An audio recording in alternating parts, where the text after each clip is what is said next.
ಇದೀಗ ವೇದಿಕೆ ಮೇಲೆ ಉಪಸ್ಥಿತರಿರುವಂತಹ ಸಿದ್ದಯ್ಯನಕೋಟೆಯ ಸದ್ಭಕ್ತರಾಗಿರುವಂತಹ ಶ್ರೀ ಮುಗೇಶ್ ಗೌಡರು ಒಂದೆರಡು ಮಾತುಗಳನ್ನ ಆಡ್ಬೇಕಂತ ಹೇಳಿ ನಾನು ಹಿರಿಯರಲ್ಲಿ ವಿನಂತಿಯನ್ನ ಮಾಡ್ಕೊಳ್ತೇನೆ. ತೆರೆಯಬಹುದೇ ರಸದ ಭಾವಿ ನಿರ್ವಾಕ್ಯಂಗೆ, ಕರೆಯಬಹುದೇ ಕಾಮಧೇನು ವಶುದ್ಧಂಗೆ, ದೊರೆಯಬಹುದೇ ಕಡವರವು ದರಿದ್ರಂಗೆ, ಕಾಣಿಸಬಹುದೇ ಪುರುಷದ ಹಿರಿ ಅಂಧಕಂಗೆ, ಎನ್ನ ತಂದೆ ಕೂಡಲ ಸಂಗಯ್ಯನ ಶರಣರ ಪುಣ್ಯವಿಲ್ಲದೆ ಕಾಣಬಹುದೇ ಮಹಾಮಾನವತವಾದಿ ಬಸವಣ್ಣನವರನ್ನು ಎನ್ನ ಹಾಗೂ ಬಸವಾದಿ ಶಿವಶರಣರನ್ನು ಎನ್ನ ಹೃದಯ ಮಂದಿರದಲ್ಲಿ ಧ್ಯಾನಿಸುತ್ತಾ, ಹಾಗೆ ಶ್ರೀಮಠದ ವಿಜಯಮಾಂತ ಸ್ವಾಮೀಜಿಗಳು ಹಾಗೂ ಡಾಕ್ಟರ್ ಮಹಂತಪ್ಪಗೌಡ ಕಡಿದವರೆಗೆ ಸ್ಮರಿಸುತ್ತಾ, ಹಾಗೆ ಮಠದ ಒಡೆಯರಾದ ಗುರುಮಾಂತ ಸ್ವಾಮಿಗಳವರಲ್ಲೂ ಹಾಗೂ ಇಲ್ಲಿ ನೆರೆದಿರುವ ಎಲ್ಲ ವೇದಿಕೆ ಮೇಲಿರುವ ಗಣ್ಯಮಾನ್ಯರಿಗೂ ಹಾಗೂ ನಡೆದಿರುವ ಶರಣ ತಂದೆ ತಾಯಿಗಳಿಗೆ ಶರಣಾರ್ಥಿಗಳು.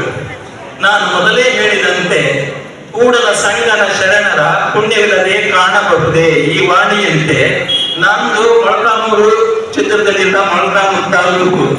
ಹೇಗೋ ಮಹಂತಪ್ಪಗಳವರು ಒಂದು ಕಾರ್ಯಕ್ರಮಕ್ಕೆ ಶಿಕ್ಷಕರ ಕಾರ್ಯಕ್ರಮಕ್ಕೆ ಬಂದಿದ್ರು.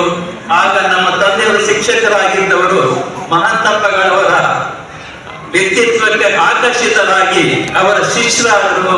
ಅದರಿಂದ ನಮ್ಮ ಈ ಇಳಕಲ್ ಬರುವ ಪರಂಪರೆ ನಮ್ಮ ಮನೆತನಕ್ಕೆ ದೊರಕಿತು.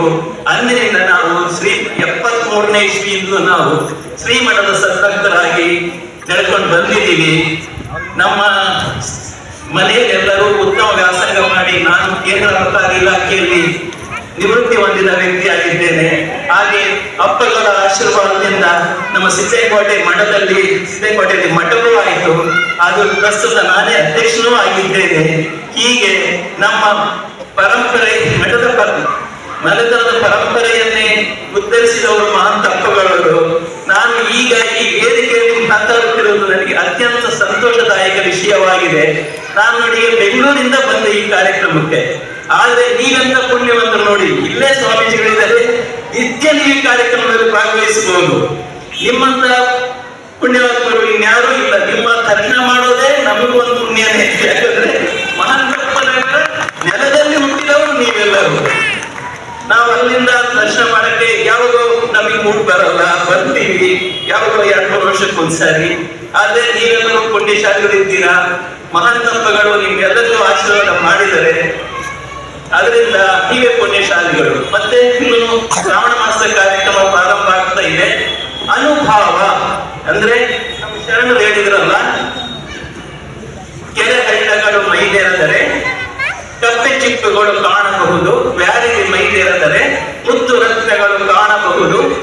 ನಮ್ಮ ಕೂಡಲ ಸಂಗನ ಶರಣರು ಮೈದೇರಲು ಮಾತನಾಡಿದರೆ ಲಿಂಗವೇ ಕಾಣಬಹುದು. ಅದೇ ರೀತಿ ಈಗ ಶ್ರಾವಣ ಮಾಸದ ಕಾರ್ಯಕ್ರಮ ಪ್ರಾರಂಭ ಆಗ್ತಾ ಇದೆ. ಪ್ರತಿನಿತ್ಯವೂ ತಾವೆಲ್ಲರೂ ಅದರಲ್ಲಿ ಪಾಲ್ಗೊಂಡು ಶರಣರ ನುಡಿಗಳನ್ನು ಆಲಿಸಿ ವಚನಗಳ ಪಾಲನೆಯನ್ನು ಮಾಡುತ್ತಾ ತಮ್ಮ ಬದುಕನ್ನು ಹಸನಾಗಿ ಮಾಡಿಕೊಳ್ಳಲೆಂದು ತಮ್ಮಲ್ಲಿ ಪ್ರಾರ್ಥಿಸಿ ನನ್ನ 2 ಮಾತುಗಳನ್ನು ಮುಗಿಸುತ್ತೇನೆ. ನನಗೆ ಅವಕಾಶ ಕೊಟ್ಟಂತ ಎಲ್ಲ ಶರಣ ತಾಯಿಗಳಿಗೂ ಶರಣಾರ್ಥಿಗಳು.